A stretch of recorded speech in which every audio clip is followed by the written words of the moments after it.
नमस्कार प्रिय दर्शकों, एक बार फिर आपका स्वागत है हमारी YouTube चैनल प्राचीन ज्ञान सच्चा ज्ञान में। प्रिय दर्शकों, आज फिर नया वीडियो नई जानकारी लेकर हम हाजिर हुए हैं।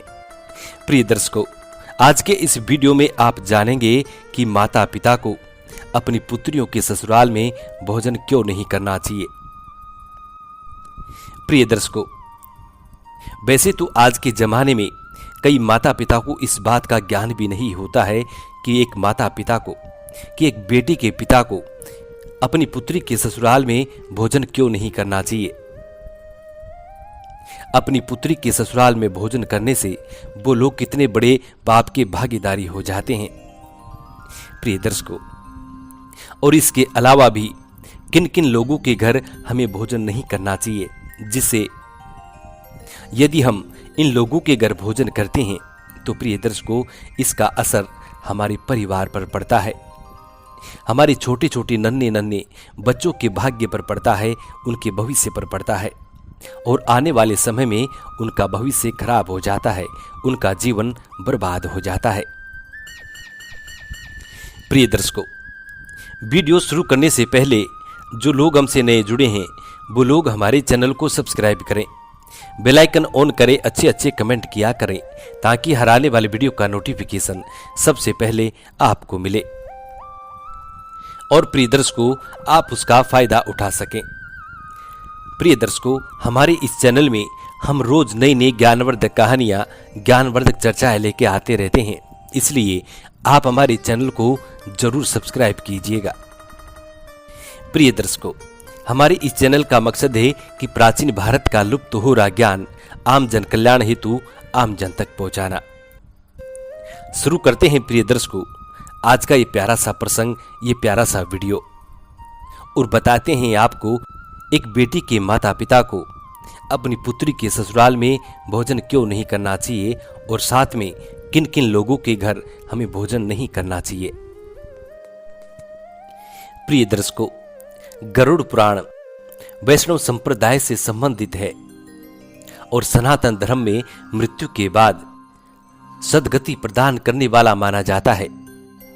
18 पुराणों में से गरुड़ महापुराण का अपना एक विशेष महत्व है और इसके अधिष्ठात्र देव भगवान विष्णु हैं। गरुड़ पुराण में विष्णु भक्ति का विस्तार से वर्णन किया गया है और इसमें भगवान विष्णु के 24 अवतारों का वर्णन ठीक उसी प्रकार है जिस प्रकार श्रीमद् भागवत गीता में उपलब्ध है। प्रिय दर्शकों, गरुड़ पुराण में 279 अध्याय तथा 18,000 श्लोक हैं और इस ग्रंथ में मृत्यु के पश्चात की घटनाएं जैसे प्रेतलोक, यमलोक, नरकलोक तथा 84 लाख योनियों के नरक स्वरूपी जीवन आदि के बारे में विस्तार से वर्णन किया गया है। इसके अलावा भी इस ग्रंथ में कई मानव उपयोगी बातें लिखी हैं, जिनमें से एक है कि किन लोगों के घर हमको भोजन नहीं करना चाहिए, किस तरह के लोगों के घर हमें भोजन नहीं करना चाहिए। प्रिय दर्शकों, इस बारे में एक पुरानी कहावत भी है कि जैसा खाएंगे अन्न और वैसा होगा मन। प्रिय दर्शकों, यानी हम जैसा भोजन करते हैं ठीक वैसे ही हमारी सोच और विचार बन जाते हैं। इसका सबसे ज्यादा सशक्त उदाहरण महाभारत में मिलता है, जब तीरों की सैया पर पड़े भीष्म पितामह से द्रौपदी पूछती है कि आखिर क्यों उन्होंने भरी सभा में मेरे चीर हरण का विरोध क्यों नहीं किया, जबकि वो सबसे सशक्त और बड़े थे। तब भीष्म पितामह कहते हैं कि मनुष्य जैसा अन्न खाता है वैसा ही उसका मन हो जाता है। उस वक्त में कौरवों का अधर्मी अन्न खा रहा था, इसलिए मेरा दिमाग भी वैसा ही हो गया था और मुझे उस कृत्य में कुछ भी गलत नजर नहीं आया, इसलिए मैंने कुछ नहीं कहा। प्रिय दर्शकों, हमारे समाज में एक परंपरा काफी पुराने समय से चली आ रही है कि लोग एक दूसरे के घर पर भोजन करने जाते हैं। कई बार दूसरे लोग हमें खाने की चीजें भी दे देते हैं। वैसे तो ये एक सामान्य सी बात है, लेकिन इन बातों का भी जरूर ध्यान रखना चाहिए कि किन लोगों के यहाँ हमें भोजन नहीं करना चाहिए और किन लोगों के घर हमको नहीं जाना चाहिए। प्रिय दर्शकों, गरुड़ पुराण के आचार कांड में बताया है कि हमें इन 10 लोगों के घर भोजन ग्रहण नहीं करना चाहिए। यदि हम इन लोगों के द्वारा दी गई खाने की चीजों को खाते हैं या इनके घर हम भोजन करते हैं तो इससे हमारे पापों में वृद्धि होती है और हमारे पाप इतने हो जाते हैं जिनकी कोई सीमा नहीं होती। गरुड़ पुराण में लिखा है कि सबसे पहला नंबर हमारी बहन बेटी का आता है। इस बारे में गरुड़ पुराण में स्पष्ट लिखा है कि बहन बेटी के घर जो माता पिता भोजन करते हैं वो नरक के वासी हो जाते हैं। बताया जाता है कि बहन बेटी के घर कभी भी भूल कर भी भोजन नहीं करना चाहिए। यहाँ तक कि अमावस्या के दिन तो बहन बेटी के घर पानी तक नहीं पीना चाहिए। प्रिय दर्शकों, इस बारे में गरुड़ पुराण में लिखा है कि बहन बेटी का हम दान करते हैं और सबसे बड़ा दान कन्यादान बताया है। जब एक माता पिता अपनी पुत्री का दान कर देता है और दान करने के बाद उसका स्वामी कोई और हो जाता है, दान करने वाले व्यक्ति का उस पर से अधिकार खत्म हो जाता है और जो दान को स्वीकार करता है उसका पूर्णतः अधिकार हो जाता है। यदि कोई भी व्यक्ति दिए हुए दान को किए हुए दान को यदि वापस लेता है तो वो बड़ा पाप का भागीदारी हो जाता है। गरुड़ पुराण में और लिखा है कि हम जो भी दान करते हैं अपनी स्व इच्छा से करते हैं, किसी के दबाव से नहीं करते हैं और ना ही किसी लालच से किया जाता है। दान अपनी स्व इच्छा से किया जाता है। दानों में दान महादान कन्यादान बताया है। जब एक माता पिता अपनी पुत्री का दान कर देता है, कन्या का दान कर देता है और यदि फिर वो माता पिता अपनी उसी पुत्री के घर जाकर के भोजन करता है तो प्रिय दर्शकों वो नरक के वासी हो जाते हैं, उनके पापों में वृद्धि हो जाती है और धीरे धीरे उन लोगों का पाप का घड़ा भर जाता है। प्रिय दर्शकों, आज के इस जमाने में कई लोग इन बातों को नहीं मानते हैं और वो लोग अपनी बेटियों के घर ठूस ठूस के भोजन खाते रहते हैं, ठूस ठूस के पेट भर के खाना खाते हैं। लेकिन उन मूर्ख लोगों को ये पता नहीं है कि दान की हुई चीज पर अपना अधिकार नहीं होता है। प्रिय दर्शकों, गरुड़ पुराण में तो यहाँ तक लिखा है कि बेटी के घर पानी पीने का भी धर्म नहीं होता है। अमावस्या के दिन तो बेटी के घर का पानी भी नहीं पीना चाहिए। यदि आप बेटी के घर का पानी भी पीते हैं तो आप बहुत बड़े पाप के भागीदारी हो जाते हैं और 7 जन्मों तक आप अपनी बेटी के कर्जदार हो जाते हैं। उसी कर्ज को आपको 7 जन्मों तक चुकाना पड़ता है। इसीलिए एक बेटी के घर एक माता पिता को कभी भी भोजन नहीं करना चाहिए। यदि आप गलती से बेटी के घर भोजन भी कर लेते हैं तो आपको उसका 2 गुना दान देना पड़ता है।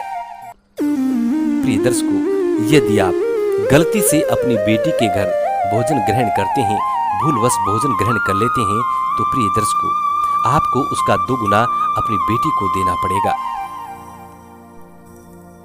जितना भोजन आपने खाया है उसका 2 गुना जोड़कर अपनी बेटी के हाथ में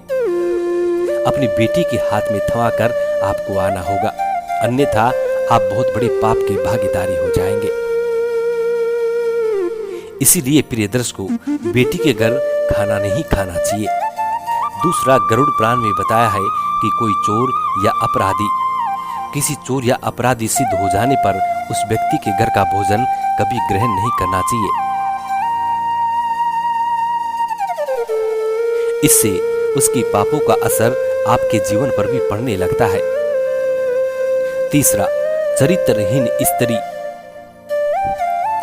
इस बात का ध्यान रखना चाहिए कि चरित्रहीन स्त्री के हाथ से बना हुआ भोजन या हाथ से बना हुआ कुछ भी या उसके घर के भोजन या उसका घर का भोजन कभी भी ग्रहण ना करे। या चरित्रहीन स्त्री का अर्थ होता है कि जो स्त्री स्व इच्छा से पूरी तरह अधर्मी आचरण करती हो। गरुड़ पुराण में लिखा है कि जो व्यक्ति ऐसी स्त्री के यहाँ भोजन करता है वह भी उसके पापों का फल प्राप्त करता है। तीसरा, सूदखोर यानी सूदखोर, जो ब्याज पर पैसा देता है, ऐसे लोगों के घर भी भोजन नहीं करना चाहिए। वैसे तो आज के जमाने में काफी लोग ब्याज पर एक दूसरे को पैसा देते हैं, लेकिन जो लोग एक दूसरे की मजबूरी का फायदा उठाते हैं, अनुचित रूप से अत्यधिक ब्याज प्राप्त करते हैं, गरुड़ पुराण के अनुसार उनके घर पर भी कभी भोजन नहीं करना चाहिए, क्योंकि किसी भी परिस्थिति में दूसरों की मजबूरी का उचित फायदा, उचित लाभ उठाना महापाप बताया है। इसलिए ऐसे लोगों के घर भी कभी भोजन नहीं करना चाहिए जो लोग एक दूसरे को अधिक मात्रा में ब्याज पर पैसा देता हो। पांचवा, यदि कोई व्यक्ति किसी गंभीर बीमारी से पीड़ित हो, कोई व्यक्ति छूत के रोग का मरीज हो, तो उसके घर का भोजन भी नहीं करना चाहिए। ऐसे व्यक्ति के यहाँ भोजन करने पर हम भी उस बीमारी में गिरफ्त हो सकते हैं और लंबे समय से रोगी इंसान के घर के वातावरण भी बीमारियों के कीटाणु हो सकते हैं, जो कि हमारे स्वास्थ्य को नुकसान पहुंचाते हैं। इसलिए रोगियों के घर भी कभी भोजन नहीं करना चाहिए। छठा, अत्यधिक क्रोधी व्यक्ति। क्रोध इंसान का सबसे बड़ा शत्रु होता है। अक्सर क्रोध आवेश में व्यक्ति अच्छे और बुरे का फर्क को भी भूल जाता है। इसी कारण व्यक्ति को हानि उठानी पड़ सकती है। जो लोग हमेशा ही क्रोध में रहते हैं उनके यहाँ भी भोजन नहीं करना चाहिए। यदि हम उनके यहाँ भोजन करेंगे तो उनके क्रोध के गुण हमारे अंदर भी प्रवेश कर जाते हैं। सातवां, नपुंसक या किन्नर। प्रिय दर्शकों, किन्नरों को दान देने का विशेष योगदान बताया है। ऐसा माना जाता है कि किन्नरों को दान देने पर हमें अक्षय की प्राप्ति होती है। गरुड़ पुराण में बताया है कि किन्नरों को दान देना चाहिए, लेकिन इनके यहाँ भोजन नहीं करना चाहिए। किन्नर कई प्रकार के लोगों से दान में धन प्राप्त करते हैं। इन्हें दान देने वालों में अच्छे बुरे दोनों प्रकार के लोग होते हैं। आठवां, निर्दयी व्यक्ति। यदि कोई व्यक्ति निर्दयी है, दूसरों के प्रति मानवीय भाव नहीं रखता है, सभी को कष्ट देता रहता है, तो उसके घर का भी भोजन कभी नहीं करना चाहिए। ऐसे लोगों द्वारा अर्जित किए गए धन से बना गया खाना हमारा स्वभाव भी वैसा ही बना सकता है। हम भी निर्दयी बन सकते हैं, क्योंकि जैसा हम खाना खाते हैं हमारी सोच विचार वैसे ही हो जाते हैं। आठवां, जो लोग नशीली चीजों का व्यापार करते हैं या नशीले पदार्थ का सेवन करते हैं, गरुड़ पुराण में उनके यहाँ भी भोजन करने को वर्जित बताया है। नशे के कारण कई लोगों के घर बर्बाद हो जाते हैं।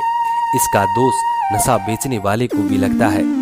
ऐसे लोगों के यहाँ भोजन कभी भी नहीं करना चाहिए। यदि कोई बंदा ऐसे लोगों के घर भोजन करता है तो पाप का असर उनके जीवन पर पड़ता है। वो भी उन पापियों के बराबर के भागीदारी हो जाते हैं। तो प्रिय दर्शकों, गरुड़ पुराण के मुताबिक इन 8 लोगों के घर कभी भी भोजन नहीं करना चाहिए। जो लोग इन 8 लोगों में से किसी के घर भी भोजन करता है तो वो भी बड़ा पाप के भागीदारी हो जाते हैं। इसलिए भूल कर भी कभी अपनी बहन बेटी के या फिर ऐसे लोगों के घर कभी भी भोजन नहीं करें। प्रिय दर्शकों, हम उम्मीद करते हैं कि आज की ये कहानी, ये स्टोरी आप लोगों को बेहद पसंद आई होगी और इस जानकारी से आप ढेर सारे लाभ उठाएंगे। मिलते हैं प्रिय दर्शकों आने वाले नेक्स्ट वीडियो में। तब तक अपना ख्याल रखें। जी नमस्कार।